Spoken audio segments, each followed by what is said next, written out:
Hai, Assalamualaikum. Okey, kita jumpa lagi dalam part 4 iaitu bahagian yang terakhir dalam tajuk bahagi pecahan yang mana cikgu akan terangkan macam mana kita nak buat nombor bercampur bahagi dengan pecahan wajar. Okey, jom kita belajar.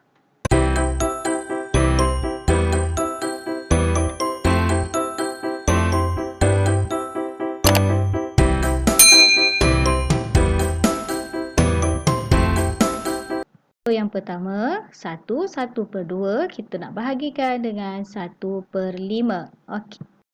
Pertama, kita tukarkan nombor bercampur ini kepada pecahan tak wajar. Okey, yang mana? Kita kena buat macam mana? Okey, bawah kita kena darab, atas kita kena tambah.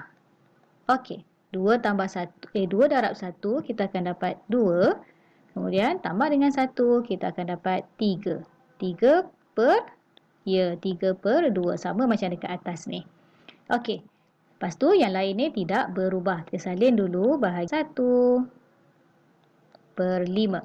Okey, nampak tak kat sini? Bila dua-duanya sudah pun berada dalam keadaan pecahan, dalam bentuk pecahan, langkah yang kedua, kita songsangkan operasi dan juga pecahan belakang. Okey, dekat sini pecahan yang kat depan ni masih sama, 3/2.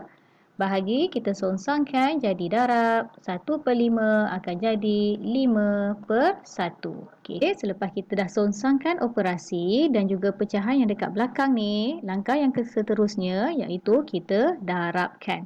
Okey, dekat sini bila kita cross check, 3 dengan 1 tak boleh nak dipermudahkan, 5 dan 2 juga tak boleh nak dipermudahkan. Jadi kita hanya terus darab. Okey, 3 darab dengan 5 kita akan dapat 15. Dengan 2 darab 1 kita akan dapat 2. Dekat sini kita nak kena buat apa? Atas besar bawah kecil. So, kita kena bahagi. Okey, 15 kita bahagi dengan 2. Kita akan dapat 7. 14 baki 1. Kemudian kita susun. Kita akan dapat 7 1/2. 7 1/2. Okey. Okey, jom kita tengok contoh yang kedua.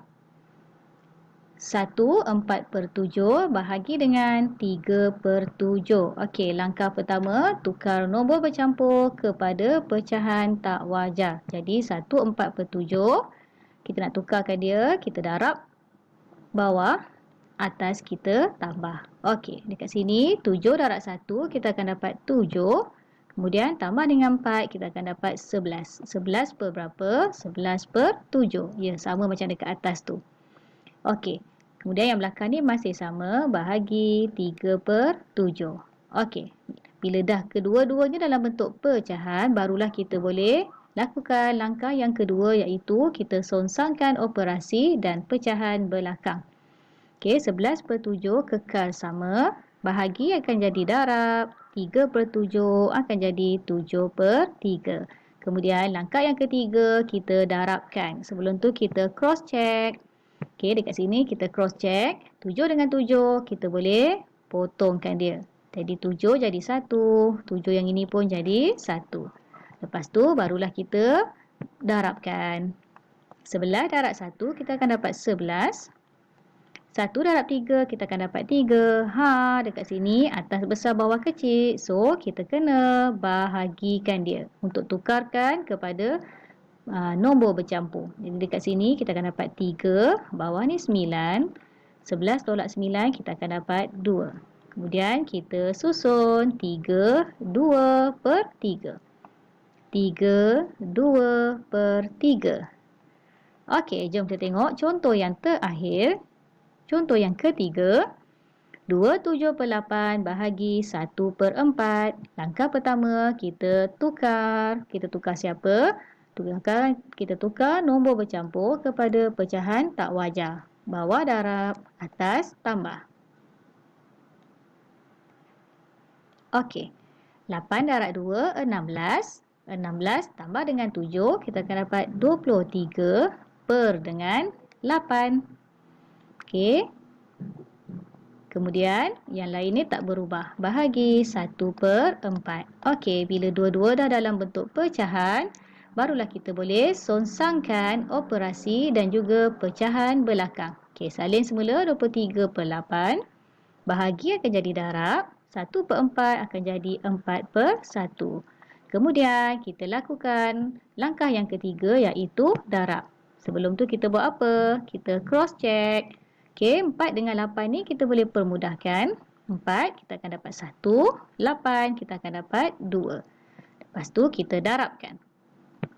23 darab dengan 1 kita akan dapat 23 per dengan 2 darab 1 kita akan dapat 2.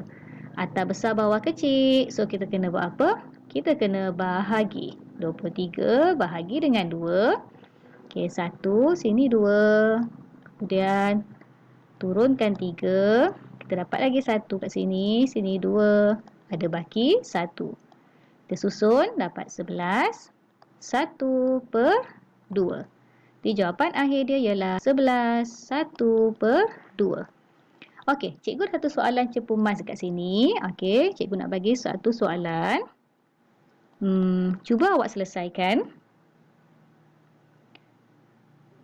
3/7 bahagi dengan 9/10. Okey, cuba awak selesaikan dan tulis jawapan awak dekat ruangan komen. Okey, bye. Assalamualaikum.